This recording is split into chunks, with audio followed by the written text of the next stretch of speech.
Alright, what's going on, guys, and welcome to this week's episode from the Hot Seat. Of course, as always, I got a great show lined up for you guys.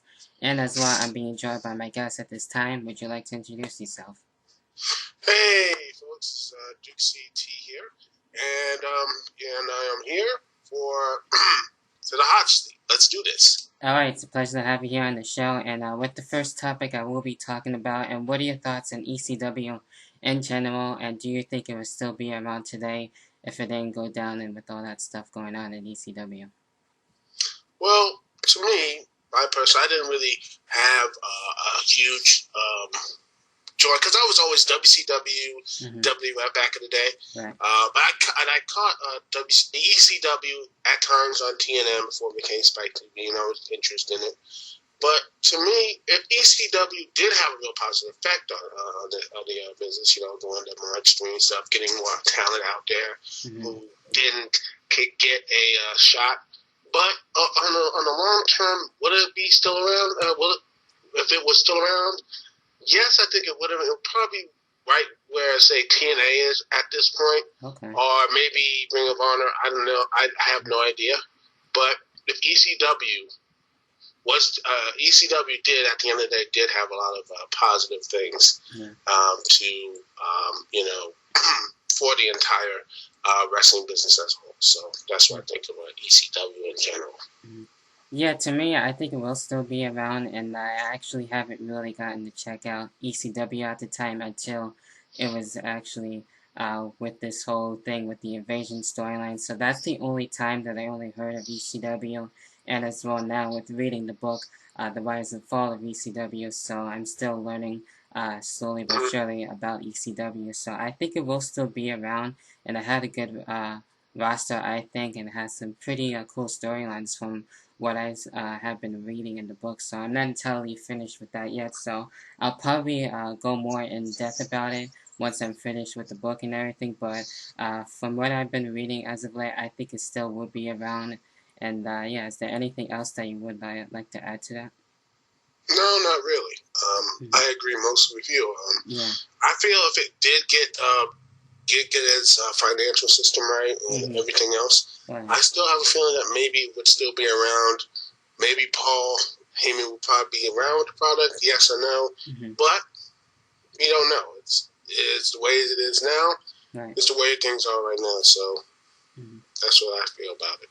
Alright, so moving along into the next topic that I have here, and that is going into Michelle McCool. Now with this one, we haven't actually seen her for quite some time, so do you think Michelle McCool will return to the Divas division, maybe accept Beth Phoenix's challenge there, and maybe have a match at WrestleMania 28, and how do you feel about that, or do you think this is the end of Michelle McCool and we won't see her at all? Well, Michelle McCool, to be honest with you, she was always average. I thought she was an okay wrestler for the Divas division, but as I heard, she was frequently injured. She was injured, her neck, her body. She was really hurt, and she barely could, keep up with the Divas talent and such. And it's a shame because I think she really is a really talented diva. But I think she's probably okay with her and the Undertaker, as both of them are married. I think she's gonna retire. I think she might have sporadic appearances. Okay. But I don't see her coming back. And as for the whole thoughts of Michelle McCool, I thought she was really good. And she was good at what she did. She got heat for the crowd. She did a lot of things, and hopefully that maybe in the next couple of years we would actually, maybe she come back, maybe not. But I think the Divas do miss her, but in the end, I think there's going to be always room for new talent, like Karma, like Natomi. Hopefully she's going to be getting in wrestling soon. Eve is looking like she's going to have this whole heel turn. I think that's going to be something interesting as well. And Beth Phoenix, who is really doing a good job with this whole Diva do. I really like that. So, yes, I think Michelle McCool is missed in the Divas division, but at the end of the day, I have a feeling that I have a feeling that Michelle McCool is doing a I think the Divas division is doing a lot better without her as well. So that's my feeling about that. Yeah, I think in time, sometime around this year, we might get to see her return and maybe have a few more matches, and then that's probably it of Michelle McCool and everything. So I do like her as a wrestler. You know, she is a good women's wrestler, and she did a really good job by making me hate her, especially with that whole thing with Mickie James and everything. So she did a good job at that. I will say that. So I think it would be pretty cool to have her come back and do some matches, like I mentioned. Maybe accept the Beth Phoenix's challenge or anything, depending on what's happening with Karma. I know Trish is supposed to be accepting that challenge too, as well. So, like I mentioned, depending on what's going to happen with Karma, doesn't don't really know what's going to happen with that and the whole Karma situation. So that's kind of up in the air at this point. So we'll have to wait and see where that goes. But definitely, I do see Michelle McCool somehow returning and do a few more matches and before she retires and everything like that. Yeah, so is there anything else you want to add to that before we move along into the next topic? No, that's okay. Alright, so going along into the next topic here, and that is going into the WWE Draft, and do you think it will happen this year, or should it happen at all in 2012? Absolutely not. Let's be honest, the draft was the reason why they had the draft to begin with was because of the brand extension. And since the brand extension is all but dead with the Super Show, in fact, you know what? To be honest with you, the brand extension died right around 2000 and I think 9 or 8 when they did the co-branded shows for everything else, like when they used to have like separate brands of shows. So only co-brand stuff was WrestleMania, the Royal Rumble, SummerSlam, and Survivor Series. That was it. Right. Everything else was like Raw branded pay-per-views and SmackDown branded pay-per-views, which I did honestly enjoy. But now they just said, but nowadays they don't have that anymore. It's all SmackDown, it's all Raw, and quite honestly, it doesn't really make any difference who is on Raw, who is on SmackDown. It doesn't even make sense. I mean, including the whole stupid storyline that the whole who's going to be the new guy, Raw, SmackDown, like who cares? Right. To be honest with you, who really cares? Because at the end of the day, isn't Triple H the COO and basically can do anything he needs to? Yeah. I mean, after he's done with The Undertaker, it's not going to really matter.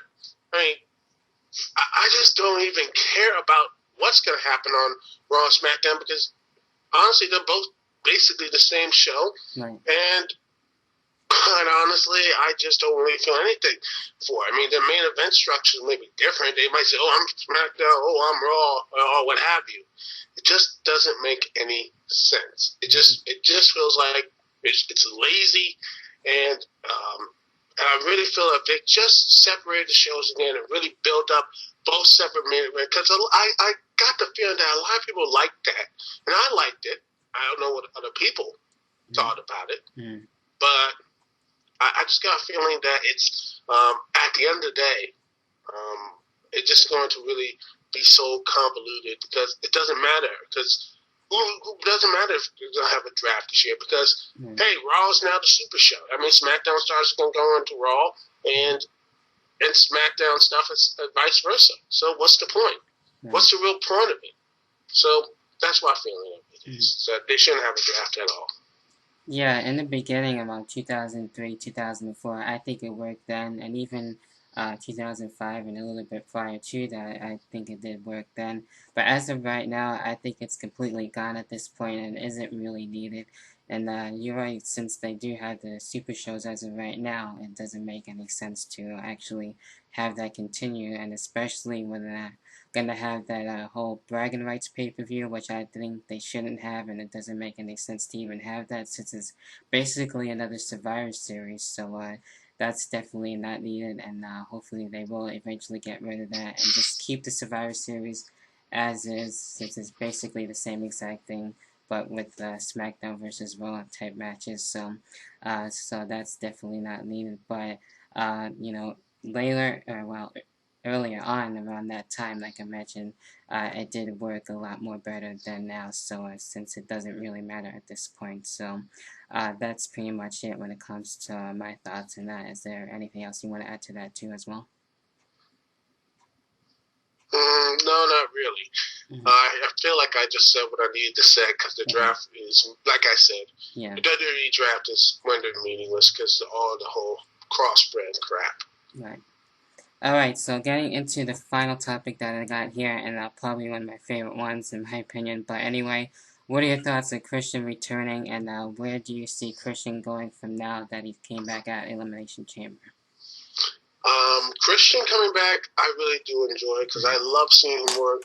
I always loved Christian back in his days of him being a pseudo vampire with Edge, him being one of the best tag teams of the whole Attitude Era. And then after that, you had his single run I really enjoyed. And honestly, I really felt in my heart that he should have won the WWE title from Cena because I think a lot of people wanted to see it. Right. And then he went to TNA and had success there, and I enjoyed him in TNA. I really enjoyed him in TNA as well. And then when he came back and did his thing, and then finally getting the world title, I was so happy, and I felt like, man, this guy is just. I mean, I thought he was going to do great things when he got the world title.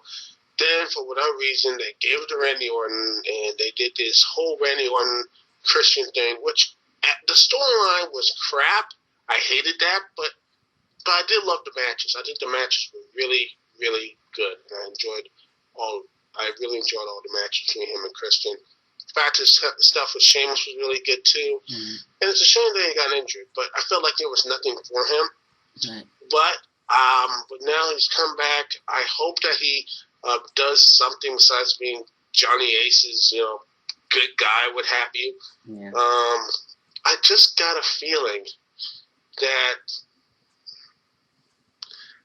he's not going to do anything meaningful. I just don't see him doing anything meaningful. I would like to see him do something meaningful. I would like to see him participate in, like, say, the Money in the Bank match that's going to happen at WrestleMania this year. And, I don't want him to win, but do a really good showing.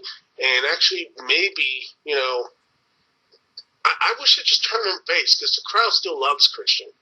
Have him turn face against Daniel Bryan or Sheamus or whoever who's going to win the title, WWE or anything else, because I think he is a very good upper mid-carder. Give him one more thank you run with the belt, and then give him a good run as well. A 3 or 4 month reign, and then have him relegated to just, helping the younger guys out, which to me, he needs a really good run for a really good world title run to finish it off, because I think that is something that he really needs. But that's just my personal opinion.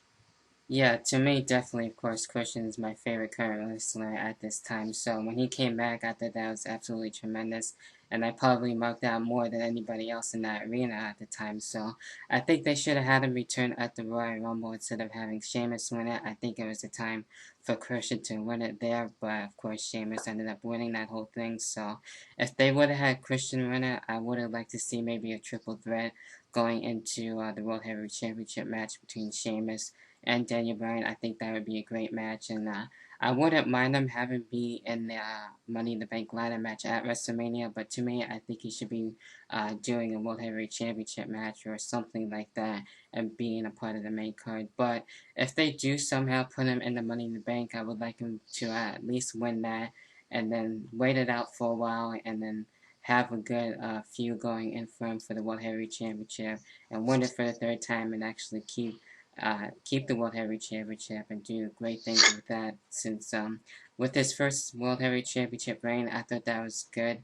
Could have been a lot more better, but the moment I thought that was good too, for me to say the least. And when he won it the 2nd time, so hopefully the 3rd time will be the charm and he will keep it. So that's pretty much it when it comes to my thoughts on Christian. So hopefully we won't see Christian be a part of this whole storyline to see who will be the general manager for Raw and SmackDown. I don't really want to see that at all. So to me, I think either he should be either for the World Heavyweight Championship match at WrestleMania, or if that, the Money in the Bank ladder match to me. So I do, of course, definitely am happy that he is back. So that's pretty much it when it comes to my boy Christian on that one. And that's pretty much it with all the topics that I do have planned. Is there anything else you want to get final thoughts on, or any other thoughts that you want to talk about that are going on right now, or any shout-outs for that matter?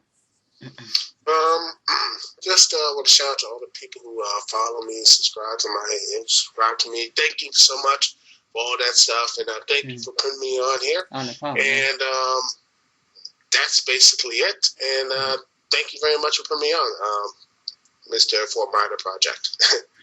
No problem. Definitely, I will leave a link down below for everyone to check you out. And as well, feel free to leave a like on this video, and as well, feel free to leave a video response and keep the discussion going on what we talked about. And that about does it for this week's episode for the Hot Seat. Of course, as always, I will talk to you guys most definitely later on. Peace.